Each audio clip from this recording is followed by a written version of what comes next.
Hello and welcome. Tonight, Labour Party's presidential candidate Peter Obi asked Nigerians to bear with the federal government over the redesigned Naira notes, saying he hopes Nigerians will harvest the gains of the reforms. House of Representatives Speaker Femi Gbajabiamila says the House may reconvene before the elections if the central bank fails to address the hardship being faced by Nigerians due to the Naira swap policy. Former chairman of the All Progressives Congress, Adams Oshomole, says the Central Bank of Nigeria introduced a Naira redesign policy to achieve its objective of scuttling the elections. And Ukraine's defense minister says the country is anticipating a new Russian offensive later this month.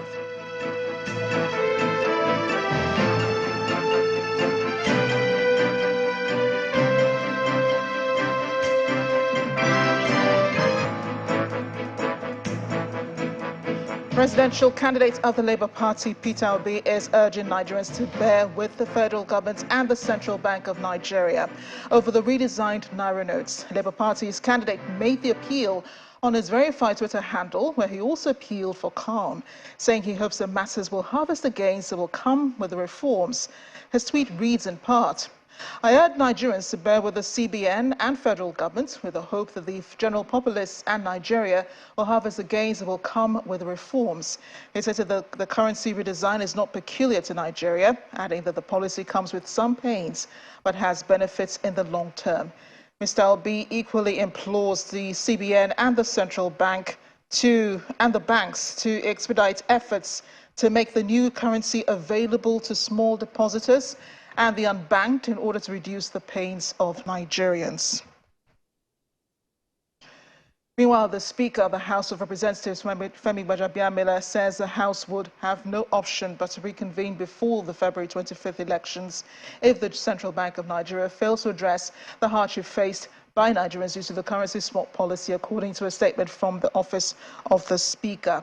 The Speaker was addressing a town hall where he assured the people of Surulere that the APC presidential candidate, Bola Tinubu, is disturbed by the pains of Nigerians and that Nigerians are currently going through due to the CBN cash swap policy, and is the first of the presidential candidates to raise alarm. Staying with the redesigned Naira notes, the scarcity of the new notes is also biting hard on people living in rural communities. A visit to the riverine community of Oko in Oshimile North local government area of Delta State reveals members are not finding life easy because of the scarcity. It's also affecting their livelihood.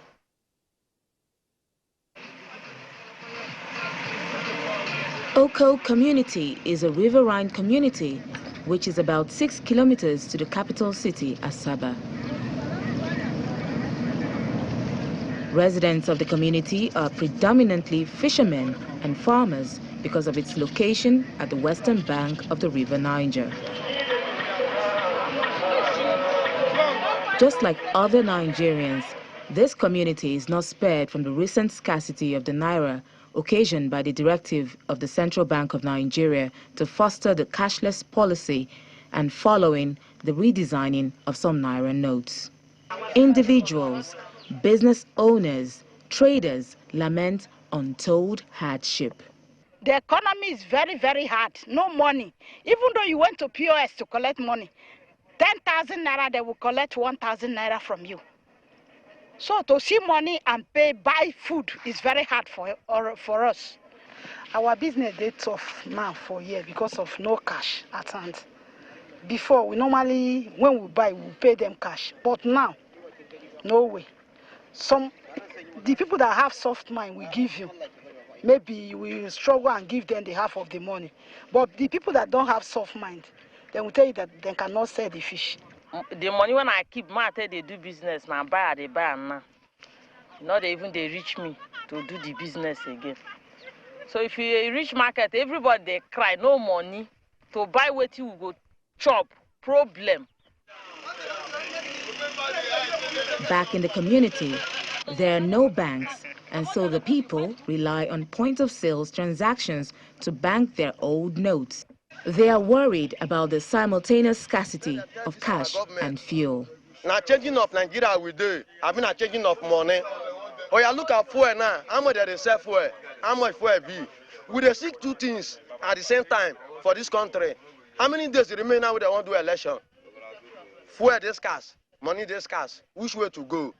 With President Muhammadu Buhari asking for a few days to resolve cash crunch in the country, the people are hopeful that they will be able to give away the old Naira notes and access the new ones in the coming days.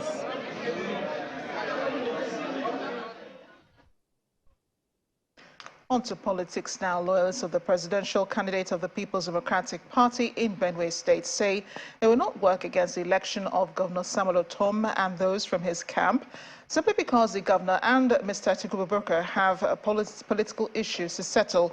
A campaign director for the Atiku Akowa campaign organization in Benue State, Chile Igbawa, who was a governor aspirant in the 2022 primary, disclosed this at a rally when the PDP campaign team hit the town to canvass for votes. He was optimistic the issues in the PDP, especially between the governor and the leadership of the party, will be resolved before the elections. Early on in the campaign activities of the People's Democratic Party in Benue State, loyalists of Governor Samuel Ortom and those of the presidential candidate, Mr. Atiku Abubakar, do not interact.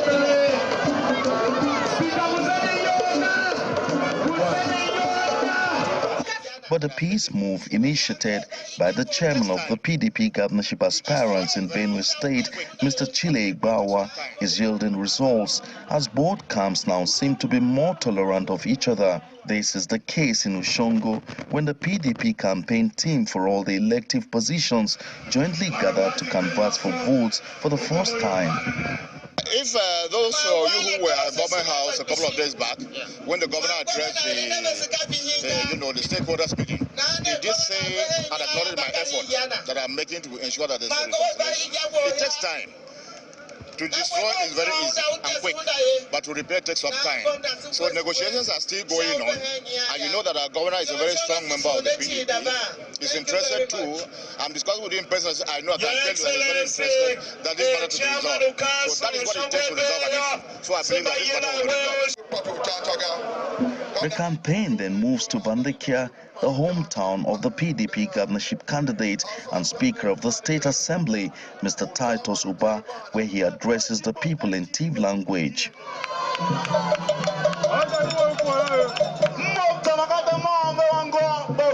On whether the loyalists will vote across board or work at cross purposes during the polls, a member of the House of Representatives says the party leadership will soon take a stand on what to do. The PDP issues are not local, they are national. So at home, within PDP in Benue, we have no issue, completely. Within Kaduna and Oshongo, it is completely no issue. Addressing the crowd in Adikpo, Governor Samuel Ortom says with beavers now in place, the opposition All Progressives Congress in Benue State will taste another defeat like it did in 2019. Benue State is PDP, PDP is Benue State. And I want to assure the entire country that this time, with the modification of beavers coming on board, that there will be no more rigging. By the grace of God, we are going to win our election here in Taka. As the 2023 general elections draw closer, some keen observers of the political process say time is running out for members of the PDP to resolve its internal crisis and present a common front to win elective seats at all levels. And in Kaduna State, women from the All Progressives Congress have held a rally to mobilize support for the party's presidential candidate, Bola Tinubu, and the governorship candidate in Kaduna State, Senator Uba Sani. Speaking during the rally held at the Murtala Muhammad Square in Kaduna, Mrs. El Rufai used the occasion to appeal to the Central Bank of Nigeria to review the policy on Naira note swap. Excitement on the faces of APC women supporters in Kaduna State who trooped to the streets for a march in support of the party's presidential candidate, Senator Bola Tinubu, and the governorship candidate, Senator Uba Sani. The march, organized by Women in Politics, is tagged a Million Women Solidarity March with Tinubu and Uba Sani. Adorned in branded T-shirts and fez caps with inscriptions and holding posters bearing photographs of the APC candidates, the women marched through the Independence Way in the Kaduna state capital, singing and dancing. They're joined by the Kaduna State First Lady, Hadiza El-Rufai, and the Deputy Governor, Dr. Hadiza Balarabe. The march terminates at the popular Murtala Muhammad Square with a massive rally attended by the APC governorship candidate and other candidates.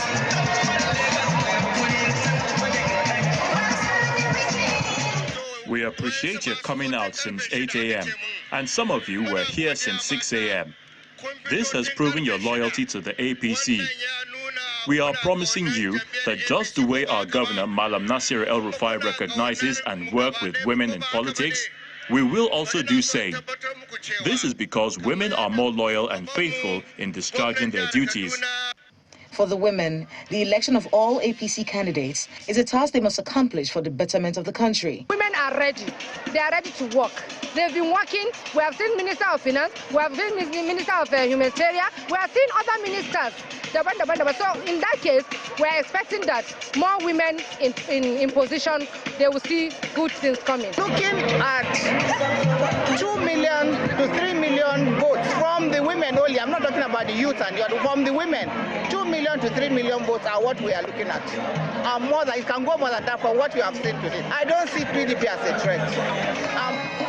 While commending the women for their massive support to the All Progressives Congress, the Kaduna State First Lady also used the occasion to lend her voice on the issue of the Naira redesign. So many people have said before me, the policy is good, but I think what is lacking is proper planning. Participants at this rally are drawn from 4 local government areas of Chikun, Igabi, Kaduna North and Kaduna South. And the All Progressives Congress believes that the massive turnout of women is a victory sign for the party.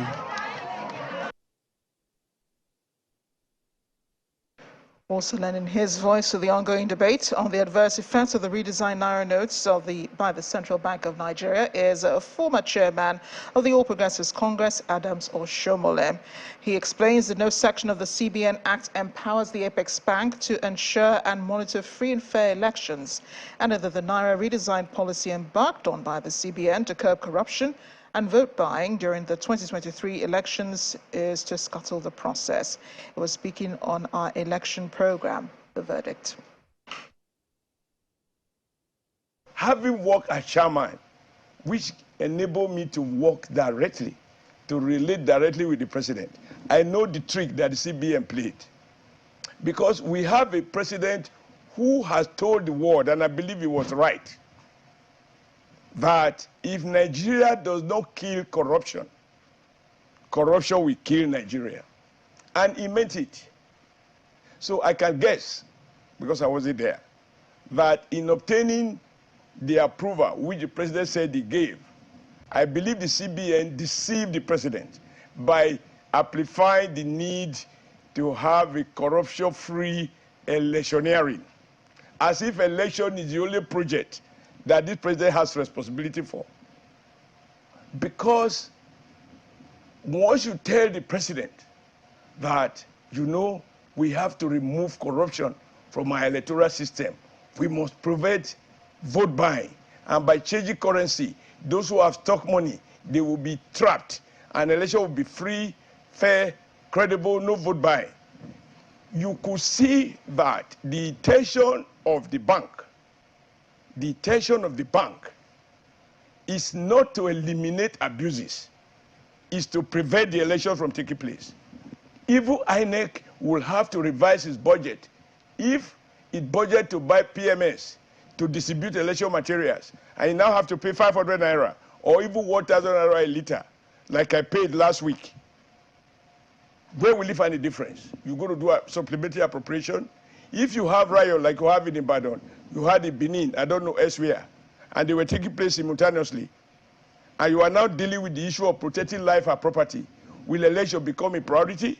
But in my view, I think the National Assembly captured the mood of the people, and I'm happy about that, because what distinguishes a dictatorship from democracy is the presence of parliament. The former APC national chairman was speaking on the verdict 2023 election preparation program.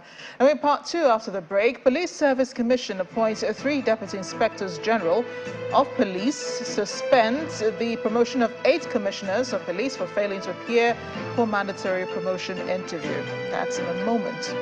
Please join us again. Welcome back. If it has joined us, you're watching the news at 10 live on Channels Television Lagos. Here's a reminder of our top stories. Labour Party's presidential candidate Peter Obi asks Nigerians to bear with the federal government over the redesigned Naira notes, saying he hopes Nigerians will harvest the gains of the reforms. House of Representatives Speaker Femi Gbajabiamila says the House may reconvene before the elections if the central bank fails to address the hardship being faced by Nigerians during the Naira swap policy. Former chairman of the All Progressives Congress, Adams Oshomole, says the Central Bank of Nigeria introduced a Naira redesign policy to achieve its objective of scuttling the elections. And Ukraine's defense minister says the country is anticipating a new Russian offensive later this month.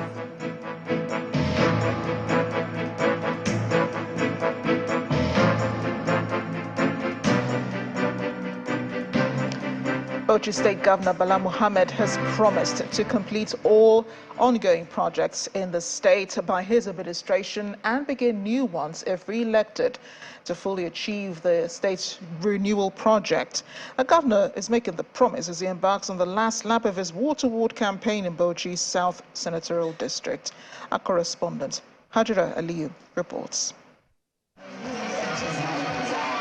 The Bauchi State PDP Campaign Council is in Bauchi South, the most populated senatorial district, which has produced 4 governors since 1999. Governor Mohammed hopes to win Toru, which has the 2nd largest number of registered voters after Bauchi.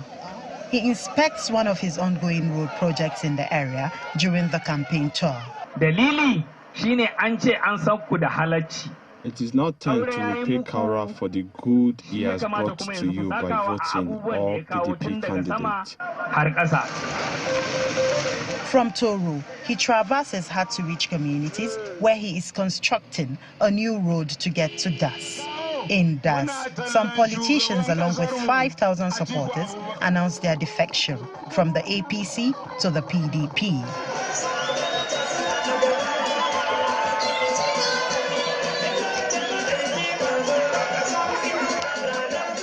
Governor Mohammed again inspects new roads as the campaign team arrives Pogoro to seek for support for the party. We support Kaura with more efforts and more things in our land because he has done well and good in our life. During the rally in Tafawa Balewa, he asked the people to give him the same support they gave him in 2019. The result from this area generated controversies in the last election, and it's largely influenced the governor's win. Your weaknesses to the work we have done. We are seeking for another term to do more.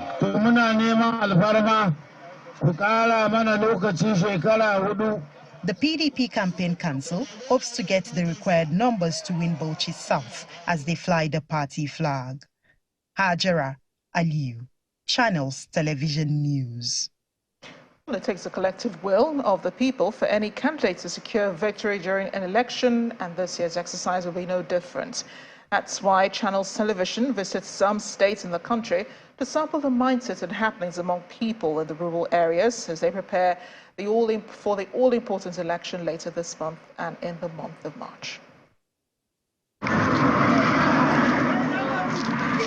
It is safe to say that whatever happens in the hinterlands is different from the urban centers, and the reasons hinge on quality of life.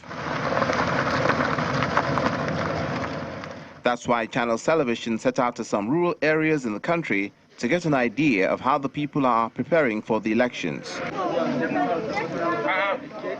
During a visit to Mangwarori, Kukabia and Marai communities in Katsina State, residents say they don't enjoy the dividends of democracy in spite of their contributions to the emergence of successful candidates. We are going to vote wisely this time, because this election will not be based on money anymore. How much will they give you? Of course, politicians give 500 or 200 naira on election day, and this amount will not satisfy one. It's high time for the masses to start thinking on which political party has the capacity to deliver on its campaign promises. Otherwise, we will go back to square one.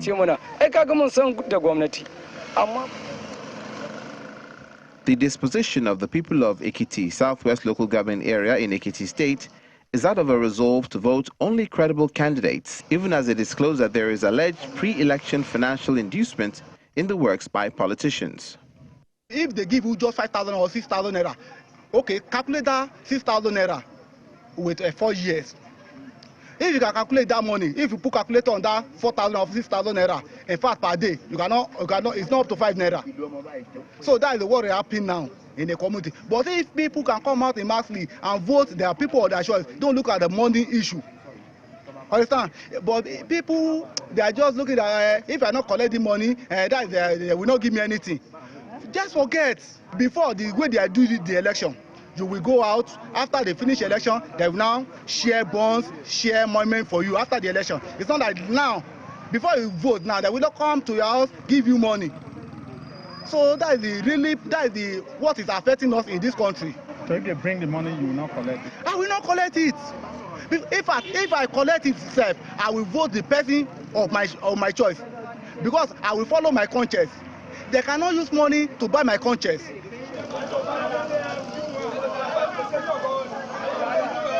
The people of Owode-Oja community in Kwara State are promising to vote based on their conscience and not by any financial inducement. The people, who are mostly farmers and petty traders, say they are determined to be part of the electoral process. I'm going to vote for the person that I like. Number one. Secondly,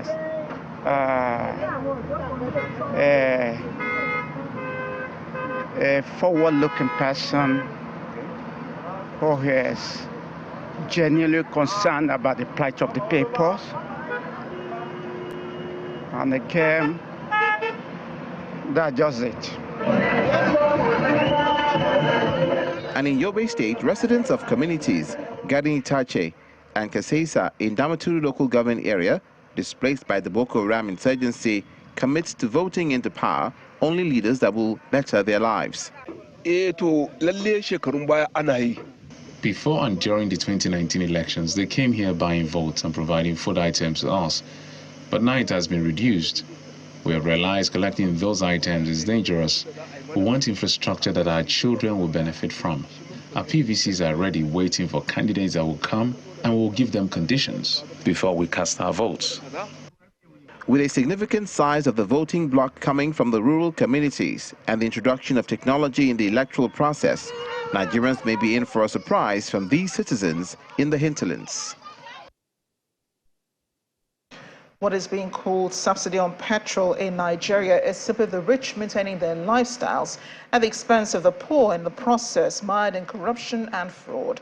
That's according to the presidential candidate of the African Action Congress, AAC, Mr. Moyele Sowore, speaking to Channel Television's Ladi Akeredoluale on our Elections Issues Program, Roadmap 2023.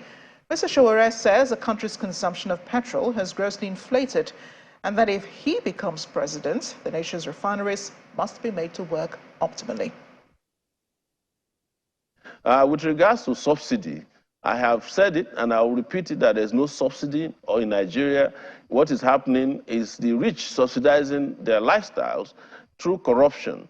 We know that first, the customs said openly, this is an open admission by the customs, that Nigeria is not consuming 60 million liters of fuel on a daily basis. So where do the NNPC or whomever is in charge of importing fuel getting it from? The second aspect of it is to make the refineries at home work. We have 4 refineries that should be working. Even if those refineries don't produce entirely everything we can consume, the only thing we then need to consume or import are just a few liters to augment whatever is needed. That has been established, that we are not importing as much as they are claiming.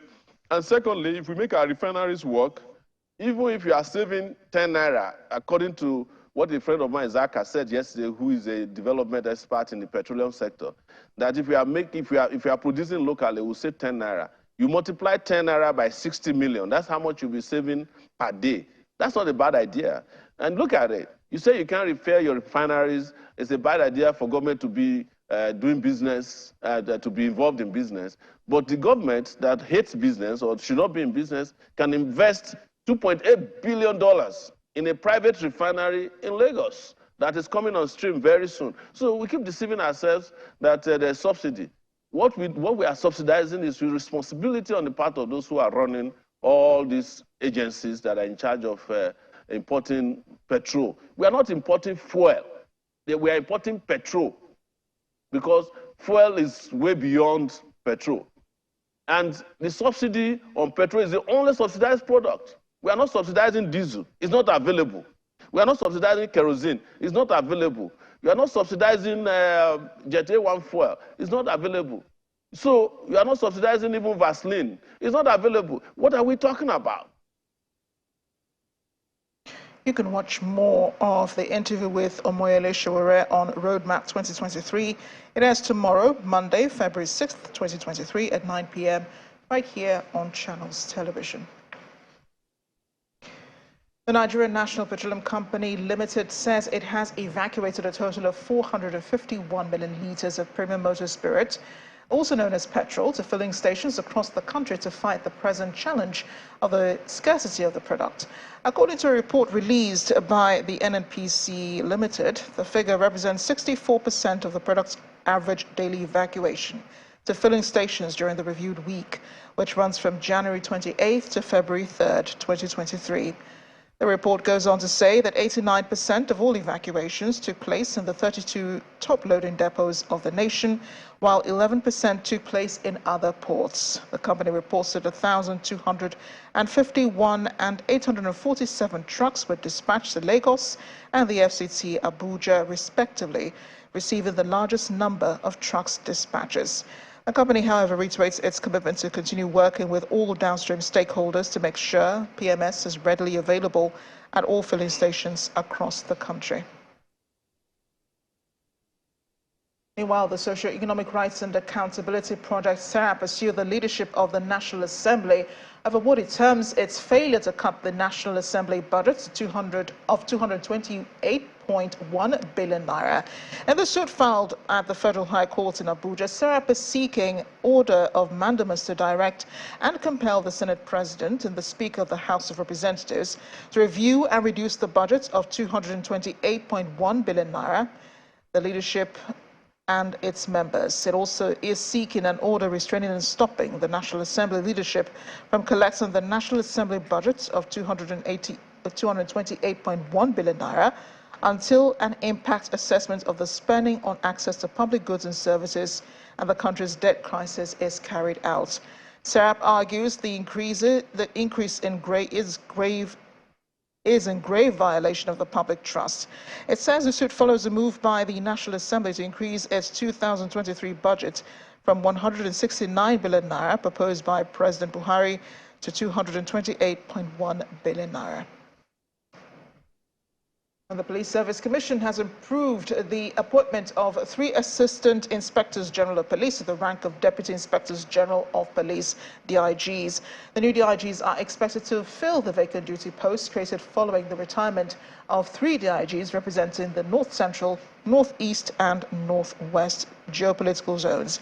A statement by the Commission says the newly promoted DIGs are the Force Secretary, AIG Hafiz Inuwa, AIG Ali Janga and AIG Adeleke Adeyinka. However, the Commission suspended the promotion of 8 Commissioners of Police to the rank of Assistant Inspectors General and 11 Deputy Commissioners of Police to the rank of Commissioners over their failure to appear before the Commission for the mandatory promotion interview. We're back to electoral matters. The Independent National Electoral Commission, INEC, has reported more than 9 million Nigerians had registered to vote in the past 4 years. Well, just to inform you, the collection of permanent voter cards did end today earlier, political parties and election observers will now have to wait, however, for the Independent National Electoral Commission to release official data on the number of collected voter cards. Founder of Leadership by Data and Channels Television's data and information analyst, Babajide Ogusowo, is here to share his thoughts and insights, of course, about the profile of Nigeria's new voters. You're one of the people eagerly awaiting this data from INEC, aren't you? Certainly. The Independent National Electoral Commission has ended the collection of permanent voter cards. We expect that within the next week to week and a half, the official data on how many of those that have registered have collected a permanent voter card, so that we can analyze the numbers and share with citizens the implications of this. But what are you expecting, to see in the data when it's released? So there are three things I expect, and I'd like you to listen carefully to these three things. The first is I see a rerun. And by rerun, it's not the rerun that a lot of Nigerians are talking about regarding 25% and will anyone win on the ballot. Here's what I mean. Prior to this new registration, there were 84 million people on the database. Now we have 93 million.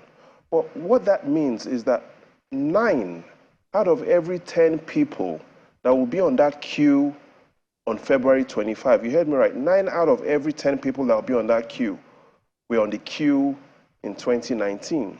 In other words, it's a rerun of the 2019 election. Okay. That's what I mean. All right. So that's the first thing I expect. The second thing I expect is it will be an election where every vote counts. And so, yes, if you look at this, I've said 9 out of every 10 people that are going to be on the queue were on the queue in 2019. Does that mean this voter is irrelevant? Not necessarily. Watch this. Assuming 3 people votes for, on an average, 1 candidate, and another 3 vote for another candidate on an average, and another 3 vote for another candidate. This election might be decided by this one person that we thought was insignificant. And so, yes, it's a rerun of the 2019 election. Second, because of what we can feel, the sentiments nationally, that it will be a close election, every vote counts. And this voter that has newly registered perhaps might be the one that would determine this election. Now, Amarachi, the third and final thing I see is the role students will play. And I'd like us to take a look at the data INEC released regarding how many students are currently on the database, because it will allow us to know the implications and what the results might be. Who will influence these results? And if we take a look at that data, here's what you'll find. Based on INEC's results, they say that 1 out of every 4 persons that are currently on the database are students. And so in 2019, there were 22.3 million students on the database. Now we have 26 million students, because within those 4 years, 3.7 million new students have registered. No other class of persons have been able to register as much as students. The second category of voters we have, farmers and fishermen. The Commission says, as of today, we have 14.7 million on the database. 4 years ago, only 13.63 million. The third and biggest category, housewives. 4 years ago, 11.8 million housewives on the database.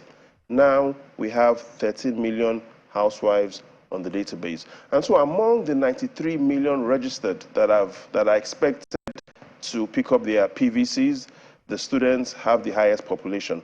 Among those that have registered within the last 4 years, the students have the largest population, because based on the results from the Commission, in the last 4 years, 3.7 million students have registered, and that is the highest registration we've seen among the profile of people. Yeah, I think I love this breakdown, but it's interesting that you actually point out housewives and not women. Because usually, right, during elections, most times students are in school and then women are at home, especially housewives are at home while their husbands go to vote. But I know your focus tonight is mainly on students, and a lot of them registered probably because of the ASU strike. So they're back in school now. How will they impact the elections in February? Because they're asking for INEC's help with being able to vote on that day. So first is every profile of voter matters. Yes, you're right, housewives, women, we're going to look at each one carefully in the next 19 days. But why we've chosen students today is because students represent the largest proportion. And yeah, like I said, you're right, we're going to look at what exactly will be going on within the female gender space. Yeah, but let's quickly take a look at where are the students? Yeah. Yes, we've seen 26 million students, but exactly where are these students? And here are the facts from the Independent National Electoral Commission. Half of all the registered students live in only 12 states. You heard me right. Half of the 26 million registered students live in only 12 states. Actually, 4 of these states are in northern Nigeria. 8 of these states are in the south. And just to clarify, when you say the students, you mean like university students, right? University students, secondary school students that are above the age of 18, those that when they were registering, when they were asked the question, what do you do? The answer was, I am a student. Okay. And so we've seen that in Nigeria today, no other state has as much registered students as Kano. Number 2, Lagos. 3, Kaduna, and the list goes on. But the fact shows what is in front of us. These 12 states in front of us accounts for half of all the 26 million students that are registered in Nigeria. If you look closely at that data in front of you, you'll notice that 4 out of these 12 states are in northern Nigeria, 8 out of these 12 states are in southern Nigeria. Why is that, though? So the evidence we'll probably have to interrogate it. I don't want to jump into conclusions, but what we've seen is that if you look at the southern part of the country, the top 2 states that have the highest registration, Rivers and Delta, and those are some of the states as well that we've seen students register for all sort of programs. But like you said, I think you forgot to mention Lagos. Sorry, Lagos, yes. Lagos, Rivers, and Delta. And so the number of schools that are available is one reason why you have a lot of students, because you can only be a student if you're in school. Right. So the number of schools within a state influences the opportunity for that young man or woman to register. But you haven't talked about what impact they would have on the elections. We're just a few days, well, roughly 2 weeks away, from the presidential elections. And so that's when you talk about potential and actual. So we've talked about the potential power of the students, 26 million students. Half of these students in 12 states. Students representing the highest of all other profile that we have on the database. By the end of the day, the number that really matters is, will the students come out to vote? And we have the facts. And that's perhaps what we should end with. Will the students come out to vote? And let's take a look at what exactly happened in 2019, Amarachi. And these are the facts. In 2019, the Commission released similar data, told us that there were 1.3 million students in Kano, but on election day, only 37% of people in Kano voted. In Lagos, 1.3 million students registered to vote in Lagos. But on election day, what was the voter turnout in Lagos? 19%, the worst. Kaduna, more than 1 million people registered, more than 1 million students registered to vote in the 2019 general election. On election day, Kaduna had the best performance among those states, 46%. Rivers, 1 million students registered to vote. Voter turnout in Rivers, only 21%.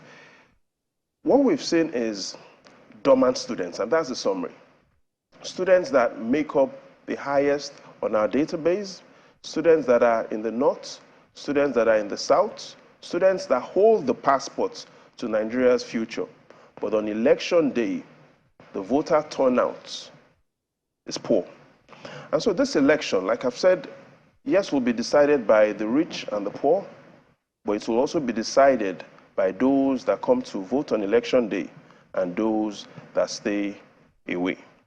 And in the next 19 days, I think the Commission and other organizations need to speak up about the impact of your vote. This time, because of what INEC is doing regarding the Beavers machine, the fact, Amachi, shows that votes really count. They should count this time, right? And more than ever before in our election history, I guarantee you that in this election, your vote will count. Your vote will count to the extent that right now, when you vote and you go back home, or even from the polling units, the results will be uploaded, and so you can see your vote. You can see your impact on the election result. It's going to be a beautiful 19 days, Amarachi. I hope so, Babajide. I will draw on your optimism. Thanks a lot for advocating tonight. The pleasure I is hope all the mine. students are listening and will be heeding, this message on February 25th. Thanks again, Babajide. We veer off now to talk drugs and crime. Operatives of the NDLEA, the National Drug Law Enforcement Agency, have foiled attempts by drug cartels to export large consignments of cocaine, heroin, and methamphetamine to Dubai in the United Arab Emirates via the Murtala Mohammed International Airport. The consignments were discovered by NDLEA operatives during a secondary check at the foot of the aircraft. The illicit drugs were packaged in 2 parcels, which tested positive to cocaine with a weight of 1.30 and 900 kilograms. In the same vein, officials of the NDLEA arrested a pregnant woman after 800 grams of skunk was discovered concealed in 2 small radio sets intended for Dubai. NDLEA operatives also intercepted a consignment going to Congo-Kinshasa containing 111 bottles of body cream that were used to conceal 24.50 kilograms of ephedrine, while the agency also made some more arrests from intending exporters at the Sako shed of the Murtala Mohammed International Airport with a gross weight of 1 kilogram and 300 grams of skunk and 100 grams of ecstasy. In other developments, no fewer than 255,500 pills of tramadol and diazepam were recovered from an Italy-based suspect who concealed the drugs in 2 of his luggage en route to Milan, Italy, on an Ethiopian Airlines flight. The agency also made seizure of 24.5 kilograms of cannabis indica concealed in a used vehicle from Canada. Now to the arts. Visual Dialogue is a group exhibition by some members of the Female Artists Association of Nigeria in Lagos. Female artists create images that address issues that they are passionate about, and we'll see some of them on Art Review tonight.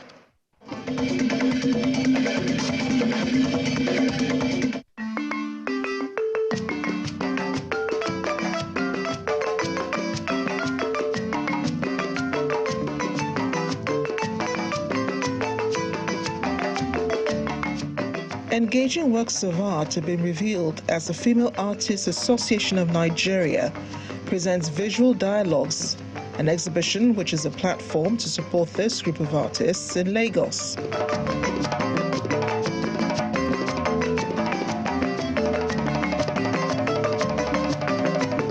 this exhibition, we have a combination of different expression of works. We have works in mixed media, we have oil on canvas, we have acrylic on canvas, we also have crafts, and which is some of the stuff that you can see that I made today.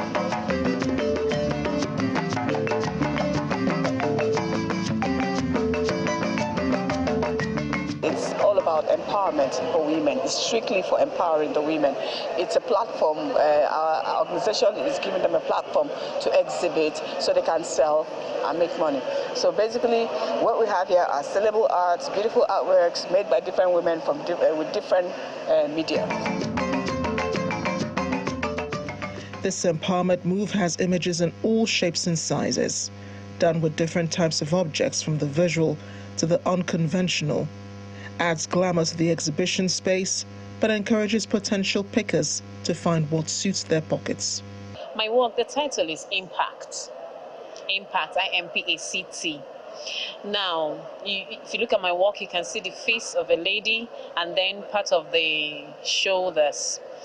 It's not just the face of the lady or the shoulders, but there are lines there on the work. Those lines show the marks that we make while we're living on Earth. Okay, I use black and white for that drawing because for me, that's the basic color of humanity. We're all black and white. And then maybe with a little shade of other colors. But the basic color of every humanity, be you who, is black and white. And we have almost the same experiences. As we live life, we have experiences. These experiences, we learn from them. We don't just learn from them, we also use them to teach other people around us. And these are the impacts that we make as we live our lives. Now, my question is, the impact you're making, is it positive or negative?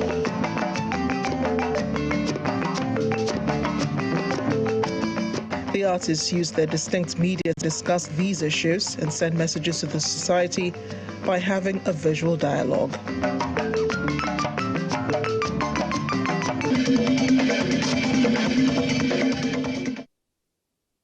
Members of the Diplomatic Corps and Defense Corps in South Africa have shared their goodwill messages for Nigeria ahead of the general election starting later this month.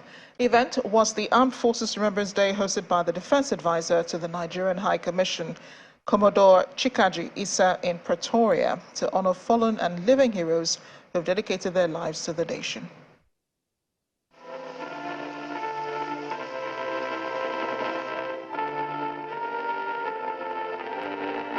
The well-attended event was all nice and dry at the start, but right after the bugle call, the last post rent the air, the heavens opened up. Nigeria's High Commissioner to South Africa, Ambassador Mohammed Manta, commended members of the armed forces for their many sacrifices for the nation and indeed the world. For Nigeria's Defense Advisor, Commodore Chikaji Issa, thoughts also go to the families of the fallen heroes left behind, as well as the heroes still in service. Also, we pray that their comrades and colleagues will be strengthened and dedicated to continue from where they stopped towards ensuring global peace and security. Many lost their lives. Others went missing in action. Yet others continue to suffer from varying degrees of incapacitation and psychological stress. And we will always remember all of those. Let us rise to work even harder to serve our people. Through our hard work, we shall reassure our nations that the people who paid the ultimate price for our freedoms did not die in vain. As Nigeria heads towards elections this month, the guests shared good wishes for peace, stability, and smooth elections, especially in honor of those who have laid down their lives in service of the nation. It's a sober reflection, indeed a sober reflection, and a very good reason for us to keep being united and in peace in Nigeria. Well, you know, South Africa is for peace. And let there be peaceful polls that will be taking place. I wish Nigeria a very peaceful and successful elections leading to very good leaders to take the country to the promised land. I hope it is a peaceful election. I hope people come out and vote. This is the opportunity to actually elect the government that you want. It is something that we have in the UK. You know, sometimes not everybody comes out to vote, but it's very important that people do so. So I hope Nigeria takes that opportunity. We know that people are really highly sensitized. Everybody is ready and willing to ensure that election is peaceful. And pray that the elections will be free, fair and credible, that will be emulated by other countries within the sub-region and Africa in general. The Nigerian Armed Forces Remembrance Day is officially on the 15th of January, but officers posted outside the country often wait to celebrate after that date. From Johannesburg, South Africa, Betty Dibia, Channels Television News. Ukrainian President Volodymyr Zelensky says war in the eastern front line is getting tough as the first anniversary of Russia's invasion of the country gets nearer. In his regular address from Kyiv, President Zelensky said Ukrainian troops are facing very difficult situations in 3 heavily contested towns in Donetsk, Bakhmut, Volodar and Liman.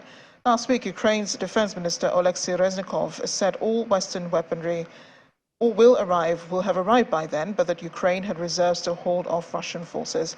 He expressed the anticipated Russian offensive to prioritize taking the whole of the eastern Donbas region and create a land corridor across the areas it occupies, including Crimea, by launching offensives in the south and east of Ukraine. Pope Francis has ended his Africa tour in South Sudan today with an open-air mass attended by tens of thousands in the capital, Juba. In his homily, the Pope called on the congregation to reject what he called the venom of hatred and told them to lose no opportunity to build peace.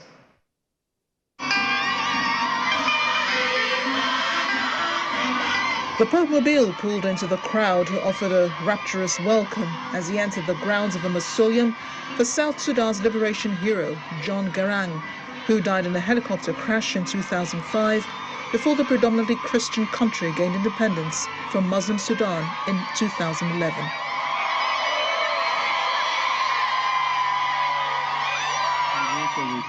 The Pope wound up his peace mission to the country, urging the people to make themselves immune to the venom of hatred to achieve peace and prosperity that have eluded them through years of bloody ethnic conflicts. The 86-year-old wove his homily around the themes that have dominated his trip to the world's newest nation: reconciliation and mutual forgiveness for past wrongs. He begged the crowd of about 70,000 people to shun the blind fury of violence, saying to them, "Today I would like to thank you because you are the salt of the earth in this country. Yet when you consider in many wounds the violence that increases the venom of hatred and the injustice that causes misery and poverty, you may feel small and powerless." Con sincerità e generosità, come fa Dio con noi. Archbishop of Canterbury, Justin Welby, leader of the Global Anglican Communion, and Ian Greenshields, moderator of the General Assembly of the Church of Scotland, attended the Mass. The three religious leaders were on an unprecedented joint pilgrimage of peace to a nation that has so far been unable to quell deadly inter-ethnic conflict. Pope Francis made another appeal for an end to tribalism, financial wrongdoing, and political cronyism at the root of many of the country's problems. He urged the people to build good human relationships as a way of curbing the corruption of evil, the disease of division, the filth of fraudulent business dealings, and the plague of injustice.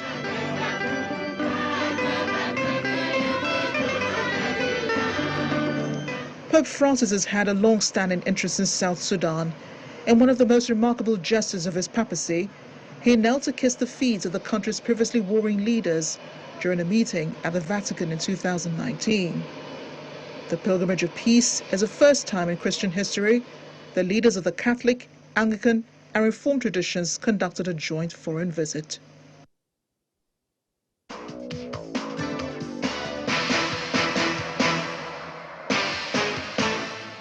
In sports news, Manchester City remain 5 points adrift of Arsenal at the top of the Premier League after losing 1-0 to Tottenham this evening.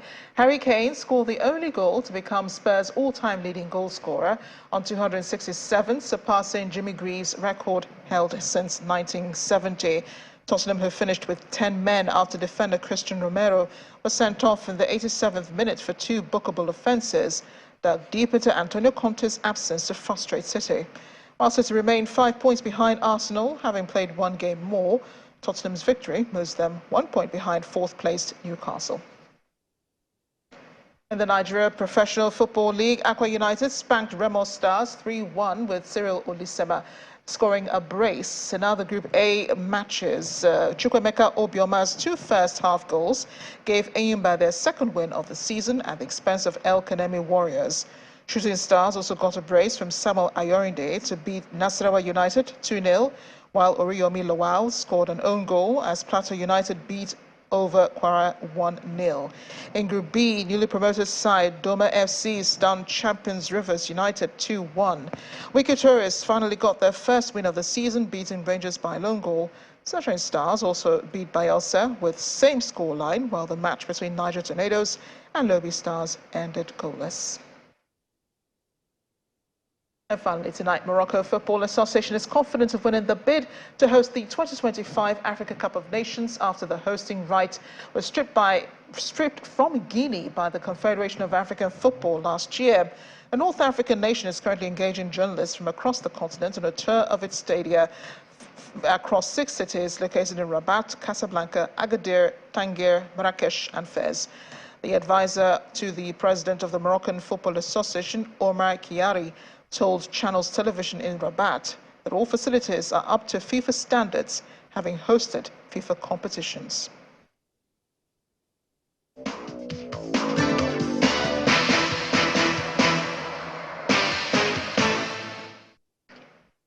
And on a programming note, your award-winning Channels Television will be relaunching its midday political program, Lunchtime Politics, tomorrow, Monday, February 6 at noon. The political news program will further keep tabs on happenings in the polity across the country ahead of this month and March elections. Tomorrow's relaunch will focus on the review of the just concluded INEC mock voter accreditation exercise to evaluate the level of preparedness of the electoral umpire. We'll join you to tune in at noon weekdays beginning from tomorrow to be part of Lunchtime Politics. Also, our breakfast program, Sunrise Daily, will transmute to the Verdict 2023 and will now run from 7 in the morning to 10 weekdays on Channels Television. And the main news again. The Labour Party's presidential candidate Peter Obi has asked Nigerians to bear with the federal government over the redesigned Naira notes, saying he hopes Nigerians will harvest the gains of the reforms. Mr. Obi, in a message on his Twitter handle, called for patience, saying that the policy comes with some pains but has benefits in the long run. That'll be all the news at 10 tonight. Thanks for watching. I'm Amarachi Ubani. Good night and stay safe.